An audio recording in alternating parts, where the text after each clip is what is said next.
बिस्मिल्लाहिर्रहमानिर्रहीम। मां सलाहुद्दीन वारी Syria Sindhi thoughts class 7th जी मैथमेटिक्स जो सिलसिलो जारी है। अॼु असां यूनिट 2 पढ़ंदासीं क्लास 7 जे अंदरि, जंहिंजे अंदरि टॉपिक आहे रेशनल नंबर।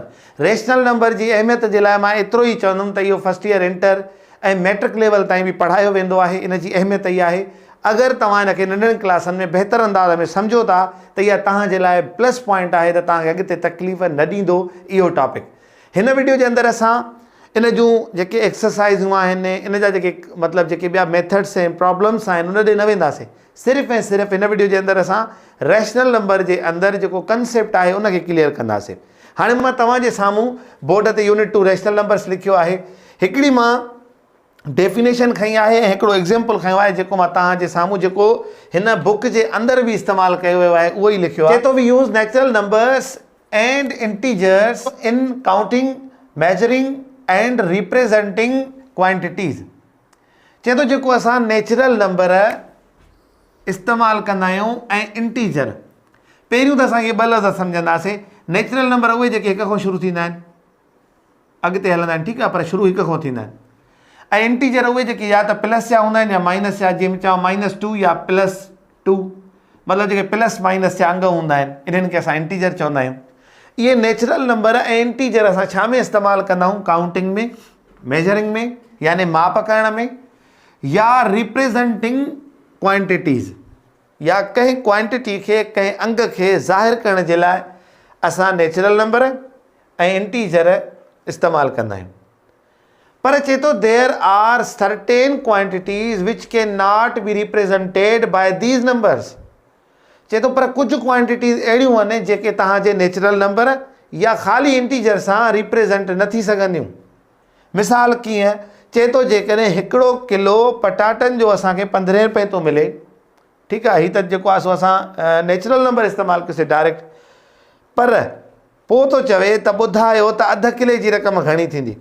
हाणे अधु किले जे लाइ हिन इस्तेमालु कयो आहे 15/2। हाणे 15/2 माना छा? जॾहिं बि असांखे ख़बर आहे त किन शयुनि खे ॿिनि हिसनि में विराइबो आहे, यानी ॾिसो हिकु किले खे 2 अधु करण जे लाइ छा सां डिवाइड कंदासीं? असां ज़ाहिरी ॻाल्हि आहे 2 सां कंदासीं। त हाणे हिकिड़े किले जी रक़म 15 रुपया आहे, 2 सां डिवाइड कंदासीं, असांखे ख़बर पवंदी अधु किले जी रक़म घणी आहे।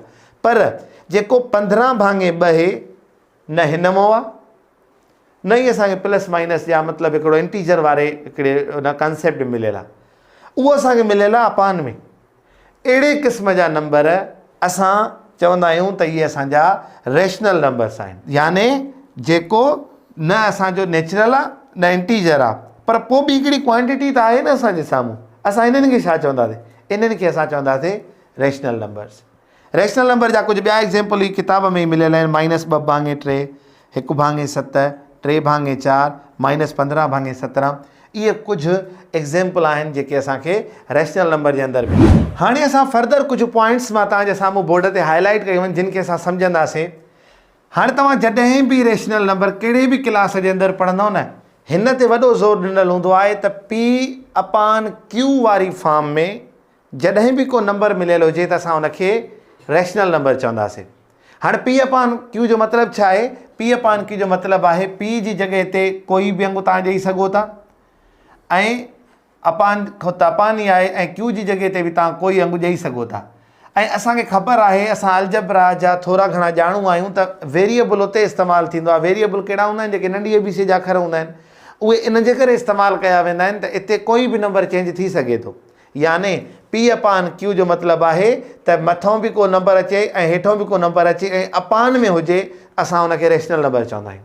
जीअं मिसाल तव्हांखे ॿुधायमि त 5/15/2 जेको असां पहिरियों ई मिसाल खयोंसीं, या 16/24, इहे सभु जा सभु छा आहिनि? रेशनल नंबर आहिनि। छो? त P/Q में आहिनि। हाणे इते ई असांखे ॿी पॉइंट ॾसे थो, यादि रखो त Q is not equal to 0, याने कोई बि मिसाल 7/0 न हुजे। छाजे करे न हुजे? उहो असां रेशनल नंबर में काउंट न कंदासीं। हाणे अगरि हेठां 0 आहे, इन जो मतिलबु छा आहे? असां थोरो पोइ ते था हलूं। नंढनि क्लासनि जे अंदरि असां पढ़ियोसीं त अपान में रखंदा आहियूं नंबर टोटल, ठीकु आहे, ऐं मथां नंबर रखंदा आहियूं गिवन। मिसाल कीअं? 5 टुकड़नि मां अगरि असां हुनखे 2 ॾियूं था त असां छा कंदासीं? 2/5।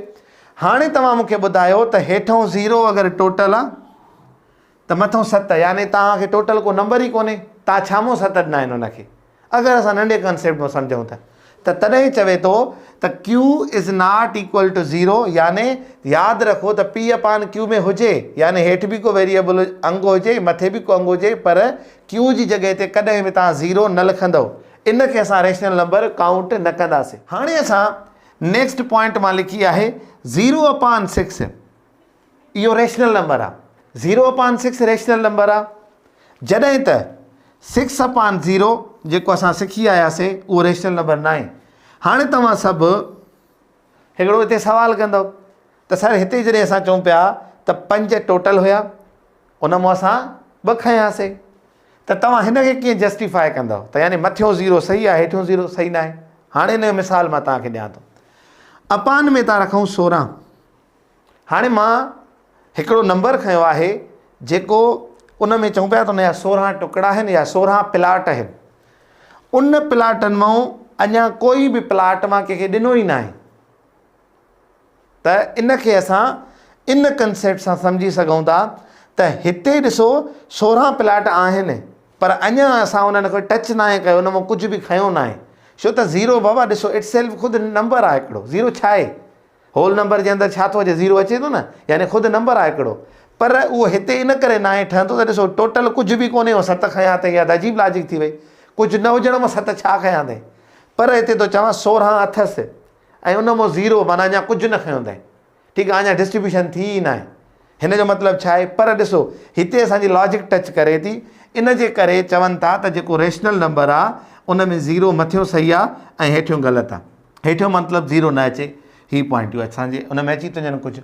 हाणे मां सवाल जी निशानी ॾिनी आहे त जीअं त असां डेफिनेशन में पढ़ी आयासीं त नेचुरल जेके नंबर आहिनि उहे असांजा मेजरिंग जे लाइ या मतिलबु जेका माप जे लाइ कमु ईंदा आहिनि, क्वांटिटी जे लाइ कमु ईंदा आहिनि, पर अपान वारा नंबर रेशनल हूंदा आहिनि।